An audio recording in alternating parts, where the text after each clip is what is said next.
Lamar Jackson, Patrick Mahomes, and Bo Nix are all quarterbacks that we are avoiding at their draft cost this season. We tell you why, plus reveal 3 other quarterbacks to stay away from on today's episode of Locked On Fantasy Football.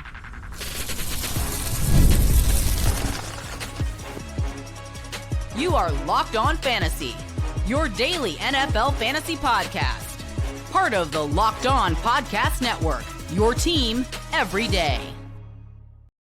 Welcome into the Locked On Fantasy Football Podcast. Thank you for making us your first listen every day. I'm one of your co-hosts, Michelle Magdziuk, and when I'm not doing this, I'm a researcher and fantasy analyst with NFL Network. And I'm your other co-host, Vinnie Iyer. When I'm not doing this, I'm writing about NFL, fantasy, and betting for sportingnews.com. Today's episode is brought to you by FanDuel. Right now, new customers can get $150 in bonus bets when your first $5 bet wins. Today, we are going to discuss 6 quarterbacks that have bad draft values for this season. And 2 of them we're going to discuss. They're going earlier in drafts, and then 2 are going in the middle rounds of the draft. And then we're also going to hit on 2 late round quarterbacks that we're still not touching despite their super low cost. It just doesn't matter how low they're going. We don't want any part of that. So let's just start right away. And Vinny, this is a hot one. Your least favorite highly drafted quarterback to target is? Well, I'm going with Lamar Jackson. Now, we're not saying avoid these guys. At some point, everybody becomes a draft value, even the top guys, even the middle guys, even the late guys. So that's the number one thing I'm going to say as we go through this exercise. We'll do it for quarterback, running back, wide receiver, and tight end. Second thing is we're starting big, right? Swinging for the fences with the almost MVP for the third time. He should have maybe been MVP for the third time, but the actual MVP, Josh Allen, is the one ranked ahead of him at QB1 for the season. I have no problems spending up on Josh Allen because he's so consistent. He has a small range of outcomes going against the fantasy term. He's going to be QB1, QB2, QB3. He's going to be one of those things. I just know that with Josh Allen. It doesn't matter. He's going to find a way to compile and put up those numbers, and the history going back since he became an elite fantasy QB 4 or 5 years ago shows just that. So I'm okay with Josh Allen if you're going to jump on him as the quarterback 1. Now, Lamar Jackson as a QB2, and they've kind of been separated into a tier onto themselves.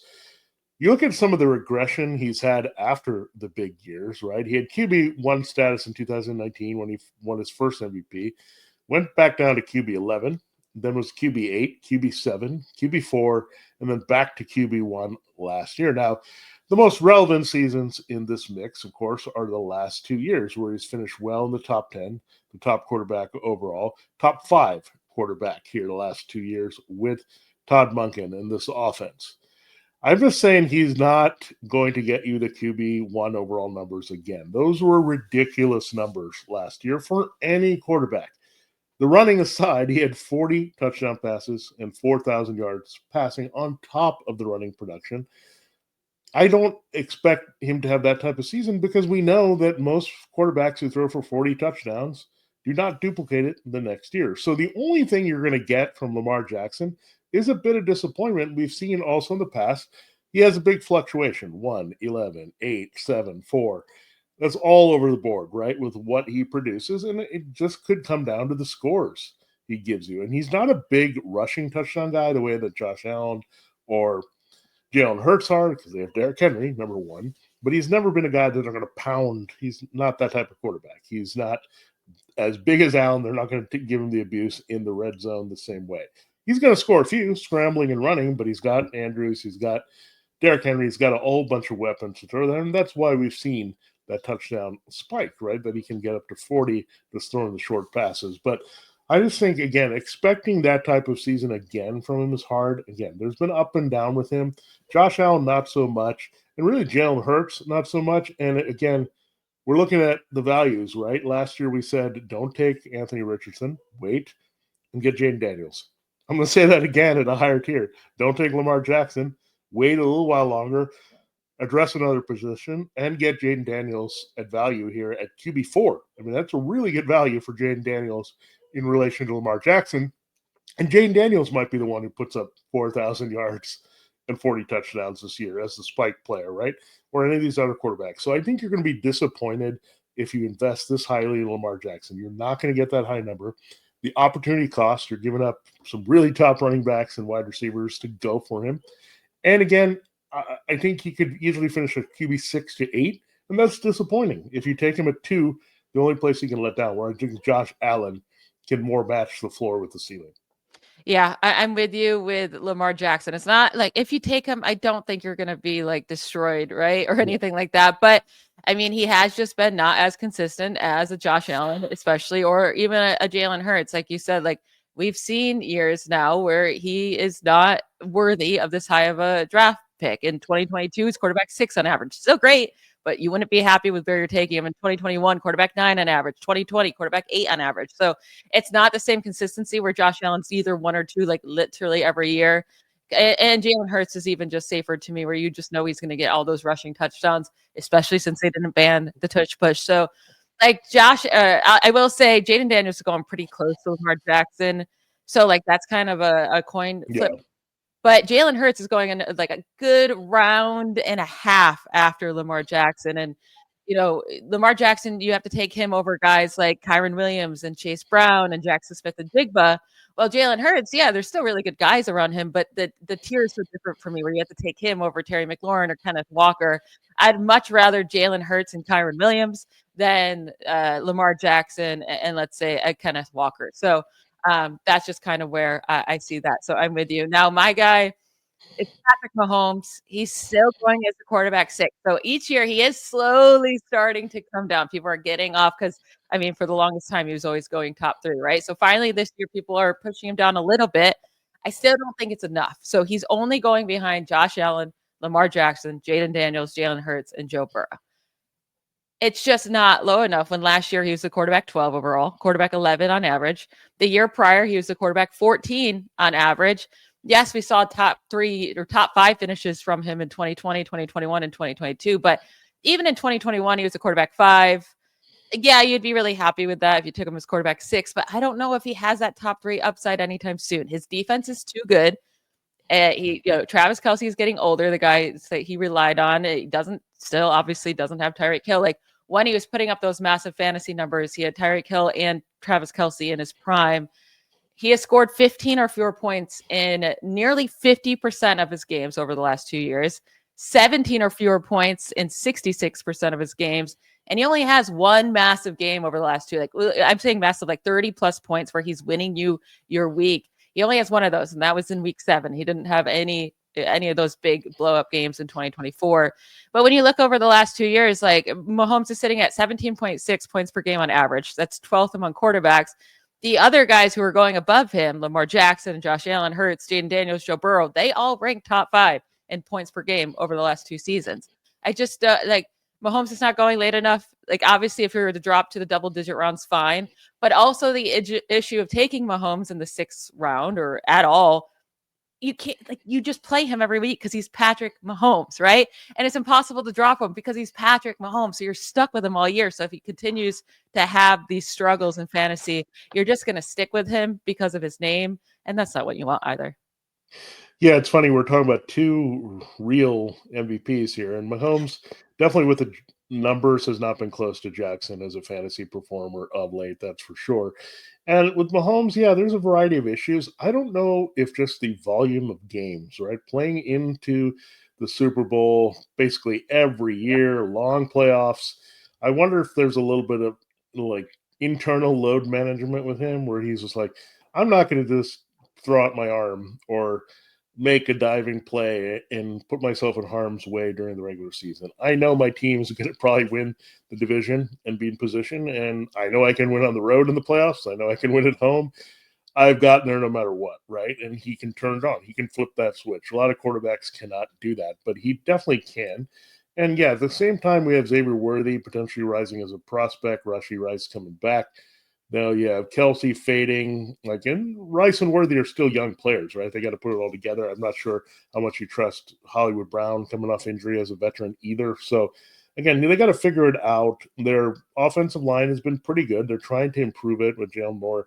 The tackle now, I don't know how much better it's going to be, but they're not necessarily forcing and pushing the ball downfield. They're not the best red zone team of late. They've relied a lot on field goals here.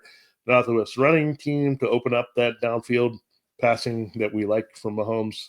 And people played Mahomes that way, right? I think it's also a product of the defenses where they're so deathly afraid of getting burned by Mahomes downfield. They're getting him the short stuff, and the short stuff doesn't always add up to what we want in fantasy. And again, and Mahomes is just going to take what they give him. If they're going to let them run the ball, they're going to do that. If they're going to win games in the teens because of defense, they're going to do that as well. So he's frustrating because the reality and fantasy are definitely a big split with Mahomes at this point. And I don't know if they're going to come together into one person for what we want at that cost in fantasy. Now, if you take him like as a QB 10, 12, 13, somewhere there, and everyone else is on it like you are in your leagues, okay, then it's someone we can look at. And then you could feel better about, hey, maybe I'm in a platoon with Mahomes. Maybe I play him with somebody else based on the matchups. If he's in a potential shootout with, say, the Bills or Lions or Ravens, another team like that where the points are going to be high, okay, I want a piece of Mahomes. But if it's going to be a walkover game, like they're playing a really bad team and they're going to beat them pretty easily, then you may say, he's not going to do much in this game. So all those things you can consider if you take Mahomes later. But at where he's going, just too rich here based on his recent production. Yeah, absolutely. So Lamar Jackson and Patrick Mahomes are two quarterbacks we are avoiding at cost this year. We have another two that we're going to discuss here, our least favorite middle round quarterbacks to target. And then we'll finish up today's episode talking about our least favorite late round quarterbacks to target. We'll get to all of that after we hear from a couple of our sponsors. All right, this episode of Locked On Fantasy Football is brought to you by FanDuel, and it's an exciting time at FanDuel. We're waiting for the NFL season. We're less than 50 days away from those regular season action coming into play, but summer sports are in full swing. And whether you're all about baseball under the lights, golf on the green, or high-stakes soccer action, FanDuel is the best way to make every game even more exciting. While you're waiting for the NFL, you're already following the action. Why not make it a little bit more thrilling? With FanDuel, you can get in on the game while your friends are getting sunburned at the beach. You can be tearing it up on FanDuel Sportsbook. It's easy to use. Just go there and get the fast payouts. Makes it even easier for you to look at regular season games and feel like they're must-watch events. Whether you're placing a same-game parlay or watching a bet right into the ninth inning, FanDuel makes it easier so you can feel like you're part of the action. It's easy to get in on FanDuel. Just open the FanDuel app today or visit FanDuel.com to get started. If you're new to FanDuel, it's great because new customers can bet just $5 and get $150 in bonus bets if your first bet wins. Again, new customers can bet only $5 and get $150 in bonus bets if your first bet wins, only at FanDuel and FanDuel.com. Again, open the app today or visit FanDuel.com to get started. FanDuel, an official sports betting partner of the NBA, and what you need to get in on right now. This is an ad by BetterHelp. Workplace stress is at an all-time high. 61% of the global workforce is reporting higher than normal stress levels. This summer is the perfect time to take small steps to focus on your wellness and manage the challenges that come with your workday. Of course, most of us can't just quit our jobs or take endless vacations, but we can start small, whether it's getting outside for a few minutes, adding movement into your day, or talking to someone who can help you navigate life's challenges. That's where BetterHelp comes in.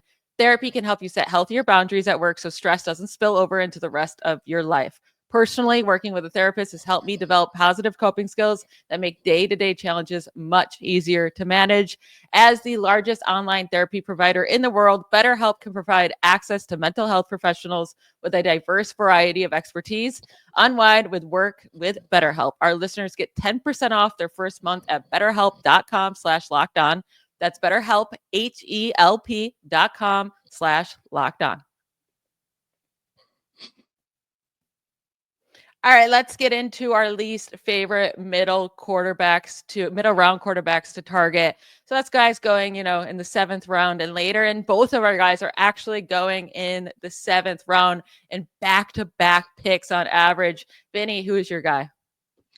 Yeah, my guy is another one that everyone knew. Maybe if you follow the show, that you probably had an idea that I was going to mention. It's Kyler Murray. And Kyler Murray is just so frustrating because he should be like Lamar Jackson. He should be like Jaden Daniels. He should be like these guys putting up these cheat code numbers that are near the top of fantasy football production, but it hasn't been there. And it's also stinks because it was promising, right? As a rookie, he was right there at QB 11, tied for that spot in 2019 as the number one overall pick. Then he was up to QB3 in 2020. So you're like, okay, you're in business. Then the following year, 2021, QB4. Okay, we're good. And then all of a sudden he plummeted to QB9. I'm like, what's going on here? Then he stayed there last couple years ago where he didn't have Cliff Kingsbury. And then last year, plummeting all the way to QB14 on average. I know he had the knee injury and all that in him, but unlike Lamar Jackson, this is trending in the wrong direction based on the scheme, right? Lamar Jackson just might not have the highest spike, but right now, in this Drew Petzing offense, and maybe a change at some point for Jonathan Gannon will be helpful to his quarterback. It has gone in the wrong direction in the last 2 seasons. It's not what we want.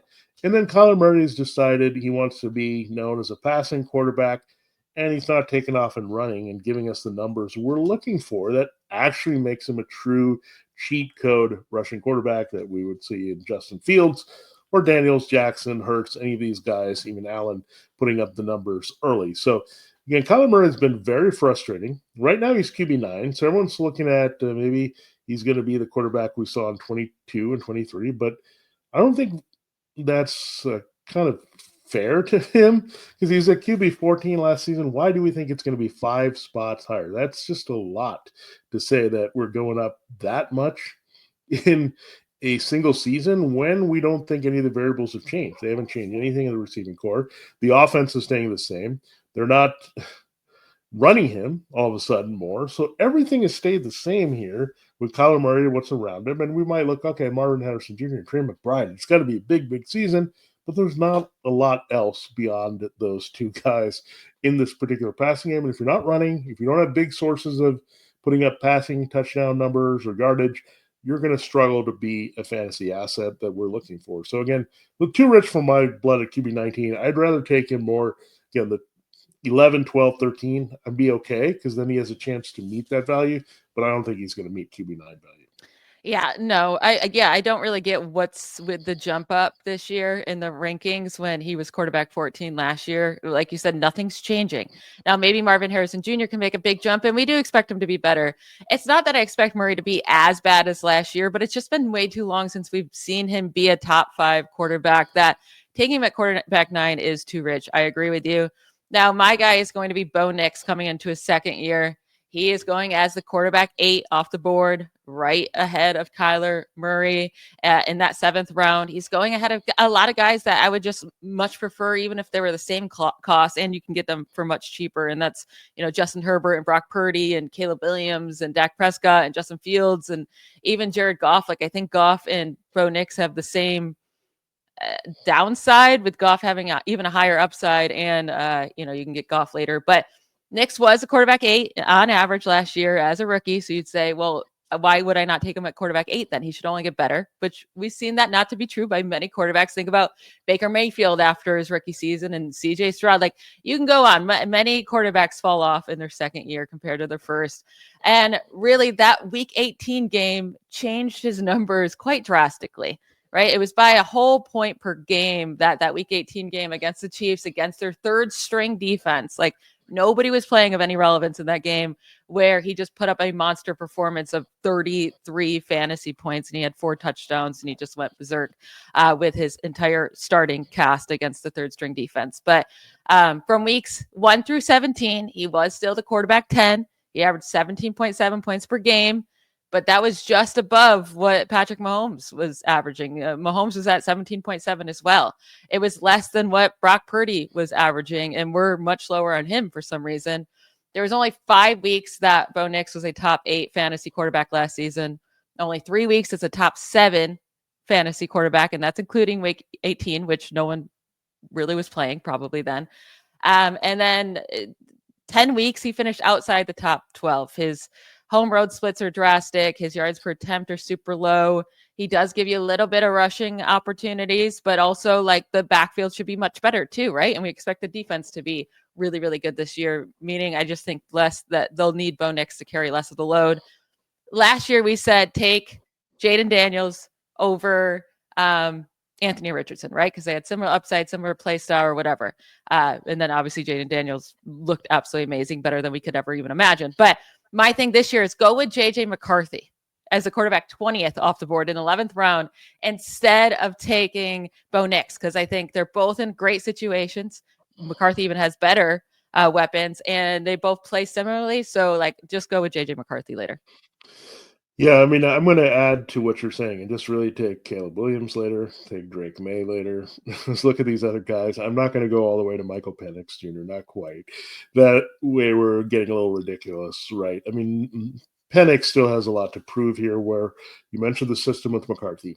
The system is in play for Caleb Williams along with the weapons, which are key. And Drake May doesn't have the weapons, but he has the system, and he can run and put up some numbers that way. So Drake May or McCarthy could be this year's Bo Nix in terms of just totally being an afterthought. You're taking Williams, is already getting plenty of buzz, but you might as well wait for Williams a few picks later instead of going for Bo Nix. So I get it. I just don't think he's an exciting player in general, right? I think if people looked up and said, oh, Bo Nix was a QB1 in the top 8, I don't think, oh, yeah, he was a league winner for me last year. I totally got Bo Nix off the scrap heap, and I played him, and I won. He's not that type of player. He's not going to carry your team. If you played DFS in week 18, you're probably thrilled that you spent very little for Bo Nix and probably won big that week. But other than that, I mean, yeah, there's just a little limited upside. I mean, he's got Evan Ingram now, but you got Cortland Sutton. You got to figure out the rest of the receivers here. And you figure this team is going to be better at running the ball between the rookie RJ Harvey and J.K. Dobbins. They want to be a better running team with Joe Lombardi and Sean Payton. So that should take away a little bit from Bo Nix. And again, this defense, let's not forget, I think everyone just forgets that this is probably the biggest reason the Broncos were such a good team and a surprise team last year. I mean, they had the defensive player of the year, Pat Surtain. They had a lot of pass rushers. They were good defensively. So I don't know, this could be a team that grinds games out a little bit more with running game and defense. And Bo Nix was just more of a product of look, there were not a lot of people producing reliable fantasy numbers across the board once you got past the top few guys, and he was there. But now we have got so many options that we can look at that we feel comfortable to put up more numbers. And Bo Nix could put up something close to the same numbers or a little regression, and he could really drop as a fantasy quarterback just because there's all these other guys that have potential to put up numbers. So, again, it's not just the scoring that he gave you at QB8, but also in relation to the rest of the quarterback field, which I don't think he's going to have that advantage in his second season. All very good points. We are going to close out today's show by talking about our least favorite later round quarterback to target. They're going super late in drafts, and we still don't care. We'll get to that right after we take a quick break.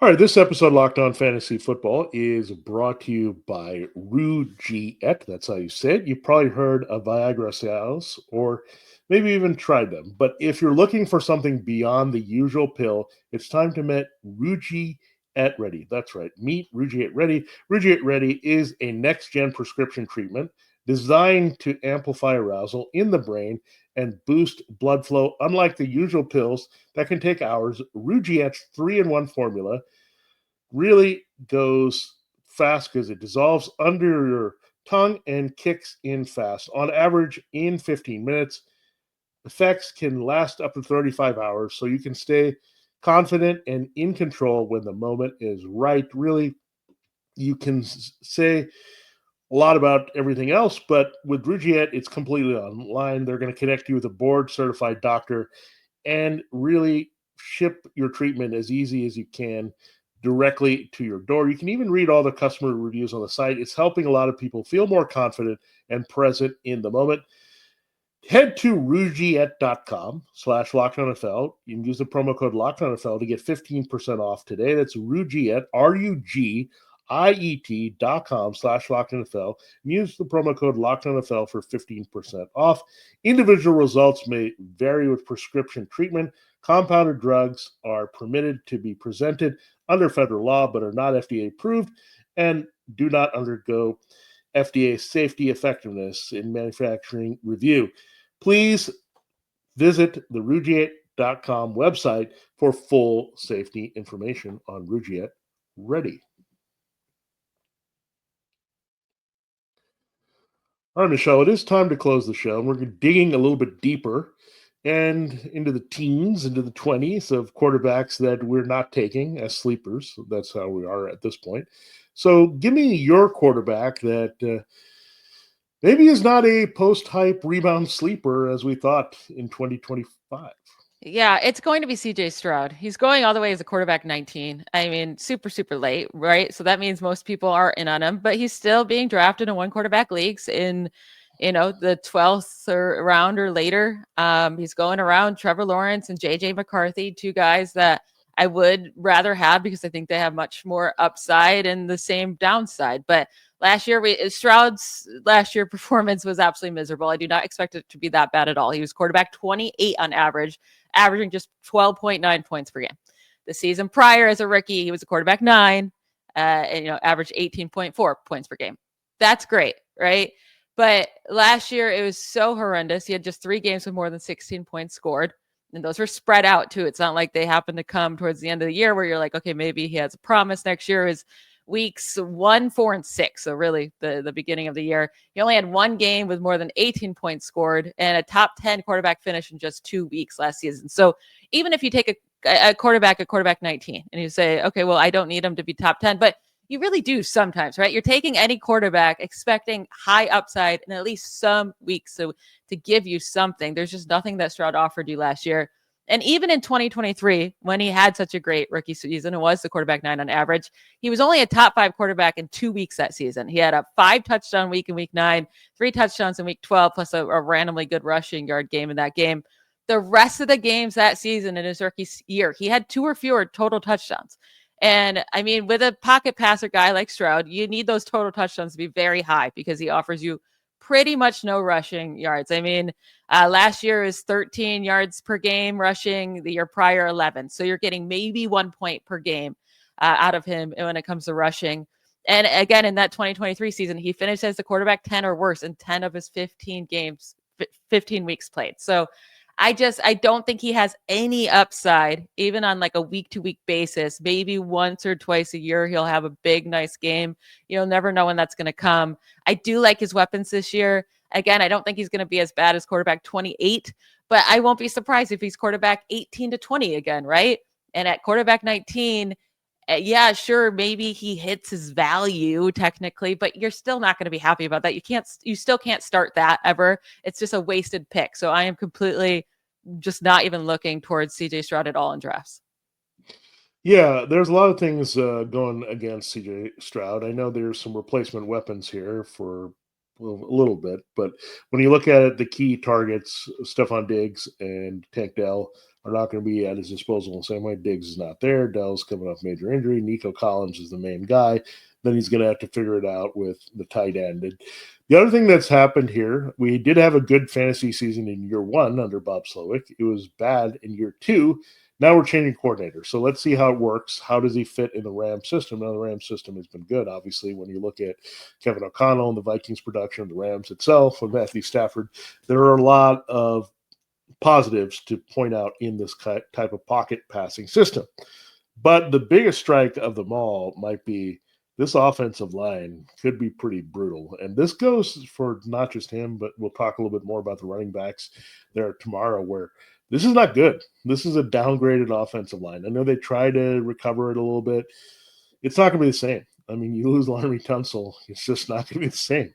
So you're not going to have the same protection to throw downfield. He's not going to run as a cheat code quarterback. So many things here that are working against CJ Stroud. And that transitions to my guy. I think there's a lot working against him as well. Right there in the rankings, you'll find Jordan Love. And Jordan Love, look, I want to like him a lot more. He was the QB6 when he first took over, and that was a great value, right? When he first took over for Aaron Rodgers in 2023. But last year, he dropped to QB 18 in a lot of scoring formats. That is not good. And part of the reason is his numbers were a bit inflated the previous year by some rushing production and touchdowns. And we thought, okay, here they've done it again. The Packers have hit on another quarterback, which I think in reality they have for the most part. But I think there's a lot left to be desired about Love's numbers and production. And it's all over the board this year with his receivers, right? What's going to happen? not sure, right? You have Jane Reed, but you have the rookie in there, Matthew Golden. What are you going to do with Christian Watson and Romeo Doubs and the tight ends? It's just like a lot of scattershot stuff, like spread around. Like, how does the picture all come together? In the end, this team also is at best when it runs the ball with Josh Jacobs and pounds away. I just think there's something about the Packers offense that I'm just not getting into this season. There's just something about it. I don't know if it's just the uncertainty and just too many people in it. Not sure if Jordan Love can rebound. There's just no upside there in terms of the running. He's not going to get those touchdowns again. I think those are a bit of an anomaly that we had just a couple years ago. The touchdowns are really hard. I mean, what did he do to get those numbers? He got above 30. I don't see a scenario where the 30-plus combined touchdowns are available to him again in 2025. The Packers also got a little bit better defensively. Their identity changed to running the ball. So I'm not totally buying this at all, being Jordan Love. Like, I just want him to have a decent season to keep his job and for Packers fans to be happy. But in terms of putting up the numbers, yikes. I mean, I don't think I can go there. There's just too many values around him that we've already talked about. Yeah, I mean, he's a very streaky quarterback, right? Like, he go through spurts of giving you really good fantasy points, and then the other games just are completely useless. So he is a really hard quarterback to roster, and it's hard to decide when to play him and when that streak's going to end or start. So definitely with you there. That will be it for today's episode. We are going to discuss running backs that we're avoiding throughout drafts on tomorrow's show. I want to remind everyone that the Locked On NFL Top 100 has been released. The NFL Top 100 was voted on NFL host of Locked On, and there are some stunners. So don't miss where your favorite players were ranked. Subscribe to Locked On Sports Today on YouTube or wherever you get your podcasts. We will talk to you tomorrow. Bye, y'all.